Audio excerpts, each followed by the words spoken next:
कार्तिकी. मग कसं चाललंय? काय पडलं बरं आज सकाळी सकाळी? पाऊस पडला. मग तू पावसात येताना काय घेऊन आली? काय ते?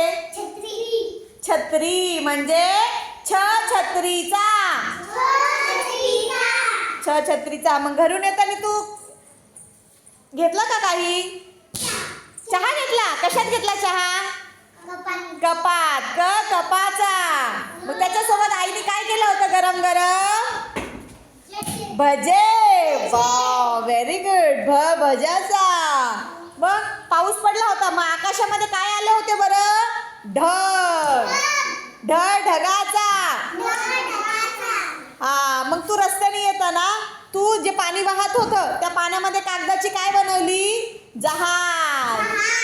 म्हणजे आपण छोटी नाव बनवतो बरं का, पण जहाजाचा. हा. मग आता शाळा सुटल्यावर तू कुठे जाणार आहे? घराचा. हा. आणि मग आकाशामध्ये काय उडताना बघणार आहेस? थवा. पक्ष्यांचा थवा. Very good.